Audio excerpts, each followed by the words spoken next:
Déjà, le bien fondé de la motion, c'est quoi? C'est autour des débats qui entourent la prorogation ou non de l'état des sièges. Je pense que vous savez, et l'opinion, c'est ce que c'est l'état des sièges. L'état des sièges, rapidement et très lapidairement, était un état d'exception qui est mis en place dans la partie orientale et plus précisément à l'est de notre pays pour permettre à ce que l'on suspende le pouvoir des civils et les donner aux militaires de manière à gérer cette contrée compte tenu de la volatilité, si pas de la situation sécuritaire instable. Donc, chaque fois, c'est un projet qui vient du gouvernement qui demande à ce que l'on puisse prolonger cette situation pour continuer à contenir et à maîtriser la guerre à l'Est. Il y a des collègues notamment qui veulent plus que l'on renouvelle cette situation parce que pour eux, ils ne voient pas l'importance. Nous, on trouve que c'est important. Et on a voulu ouvrir le débat pour dire ce que moi j'appellerais des propos désobligeants qui peuvent même décourager les militaires au front.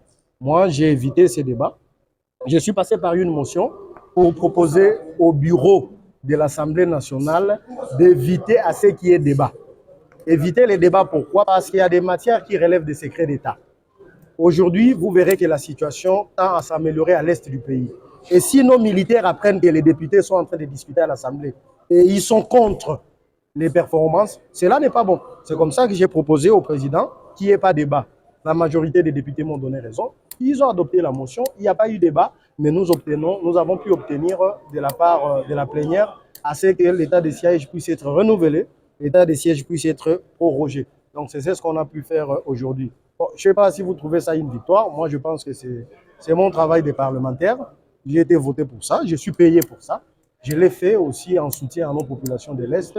Donc, il n'y a pas d'importance à débattre sur l'état des sièges du moment où que cet état des sièges produit le fruit. Aujourd'hui, quand on parle de l'accord, les différents accords signés à Washington, c'est notamment le fruit de l'état des sièges qui a été décrété à l'Est. Aujourd'hui, je pense que vous apprenez de part et d'autre, il y a les militaires, si pas les supplétifs de l'armée rwandaise, sont en train de libérer certains territoires. Mais c'est le fruit de l'état des sièges. Et quand ils libèrent des territoires, nos militaires doivent prendre position pour récupérer notre territoire. Pourquoi et comment être contre l'état des sièges? Donc voilà, l'objet principal de ma motion, c'était celui-là.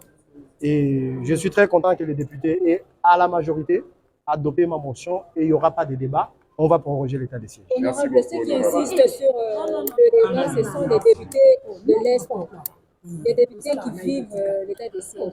Alors, vous ne voyez pas qu'il faut d'abord les écouter pour avoir beaucoup d'informations. Merci. Madame, vous avez déjà vu la loi sur l'état des sièges? Je l'ai ici. Je peux vous la montrer. C'est une loi qui a deux articles. Deux articles. D'accord? Premier article, le président qui parle. Deuxième article est décrété pour une durée de 14 jours à l'Est l'état des sièges. D'accord? Alors, moi, la question que je vais vous poser, cette loi a déjà fait l'objet de discussions plus de 100 fois dans cette assemblée. D'accord? On a débattu. Là-bas, la virgule n'est pas bonne. Là-bas, il y a ceci qui manque. On a déjà débattu de tout. C'est-à-dire, qu'est-ce qu'il y a de nouveau? Les députés, ce que vous n'avez pas compris, les députés, certains députés, pas tous, de la partie Est, il y en a qui ne sont pas pour la prorogation de l'état des sièges, non pas pour la loi. Ça, c'est autre chose. Mais ils veulent simplement qu'on ne proroge plus l'état des sièges. Est-ce que vous pensez vraiment avec les arguments que je viens de donner, aujourd'hui, au Congo, on peut ne pas proroger l'état des sièges? Moi, je pense que c'est un état d'exception dont on a besoin pour contenir la guerre. Et quand il n'y aura plus de guerre, quand la partie Est sera en paix, on va arrêter l'état des sièges. Ce n'est pas éternel, en fait. L'état des sièges a eu un début, il aura une fin. Donc, il n'y a pas à se lamenter là-dessus. Après, il faut comprendre, hein, c'est comme je l'ai dit tout à l'heure, il y a aujourd'hui des députés, notamment moi-même, qui se servent parfois de la tribune de l'Assemblée nationale pour faire un peu de show, n'est-ce pas, pour qu'on nous voit. Bon, je préfère parler de moi pour ne pas parler des autres. Pour qu'on me voit à la base, qu'on sente que je suis en train de parler. Mais je pense qu'il faut des limites parfois à ce qu'on dit. Et il y a des matières pour lesquelles on ne peut pas faire le show, notamment la matière qui touche à l'état de siège. Je pense que c'est une matière d'autant plus sérieuse qu'il faut la traiter avec sérieux. Et pour ça, si on a besoin de faire le show, choisissons d'autres matières, mais pas celles sur l'état de siège. Imaginez-vous les militaires qui sont au front. Moi qui vous parle, il y a un jeune homme, je pense que vous l'avez suivi, lors de la plénière de clôture en décembre. Il y a un jeune homme de mon territoire, de mon village, qui est mort à l'Est. Et il est de l'Ouest. C'est-à-dire que la situation de l'Est nous concerne tous. Tout le monde est impliqué.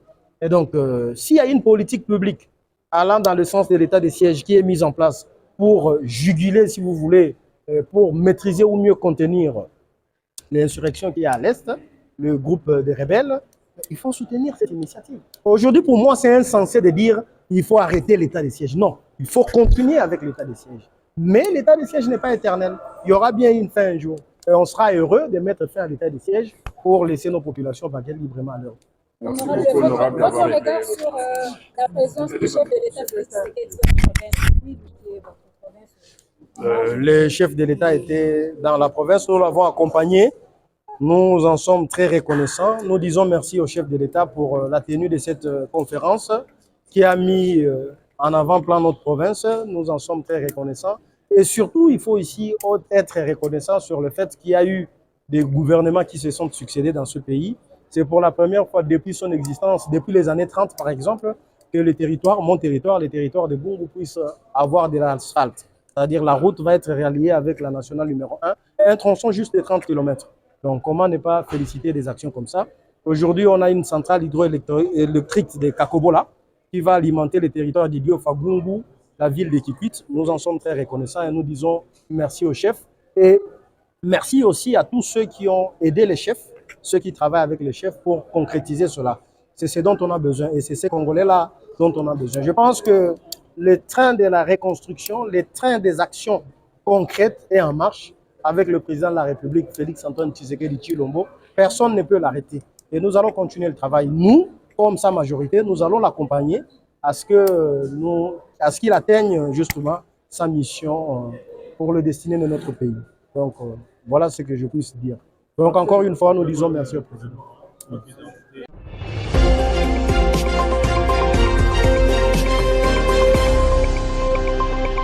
Honorable Soumeï, vous avez la parole. Merci, honorable président, pour la parole que vous m'accordez. Honorable président, chers collègues, je viens ici intervenir par motion incidente, conformément aux dispositions pertinentes de l'article 82, alinéa 7 de notre règlement intérieur. Alors, honorable président, je pense que je félicite par ailleurs l'honorable Moudekereza pour sa prise de parole, mais je pense que vous aurez compris, de par l'attitude des collègues dans la salle, qu'il y a des questions sur lesquelles on ne peut plus, à ce stade, débattre. Notamment la question liée à l'état des sièges. C'est moi qui l'ai dit. Toi, tu suis ce que j'ai dit. Si tu veux me contredire, tu viendras. Donc, président, je pense qu'on ne doit pas débattre sur cette question pour la simple et bonne raison que, contrairement à ce que certains collègues pourront dire, parce qu'il faut aussi reconnaître le fait que ce perchoir nous sert par moment, en commençant par moi-même qui vous parle, ce perchoir nous sert par moment avec le développement des nouvelles technologies de l'information et de la communication d'un moment qui permet à ce que l'on garde contact avec la base. Donc la base s'est dit, voilà, l'honorable Soumeï a pris la parole, il a parlé, c'est très bien. Mais je pense qu'il y a des matières au regard de leur spécificité et le degré élevé des secrets d'État qui s'y trouvent. Il y a des matières qui ne peuvent plus comme ça facilement faire l'objet des débats. Du moment où ces matières produisent des effets, et entendre des collègues qui passent dire qu'il n'y a pas d'effet, cela me semble un peu dangereux. Aujourd'hui, moi, personnellement comme député, je suis de cœur avec tous nos compatriotes de l'Est, mais au même moment, je suis content de voir les efforts que ce gouvernement fournit pour que la paix revienne à l'Est. Donc je pense qu'au regard de tout ça, Président, la question liée à l'état des sièges, en principe, ne doit plus faire l'objet des débats. Parce que même des virgules qui manquaient, même les points qui manquaient, collègues, vous pouvez être rassurés que votre base à l'Est vous a entendu ce soir, vous serez félicités. Mais si vraiment on aime cette base-là, acceptons à ce que ce gouvernement fasse le travail et qu'on aille de l'avant. Je pense que c'est très important, Président. Donc, j'aurais voulu, Président, j'aurais voulu que ma motion, c'est une exigence légale, que ma motion passe au vote et que l'on puisse décider, lever l'option. Parce que le texte sur l'état des sièges est très bien connu.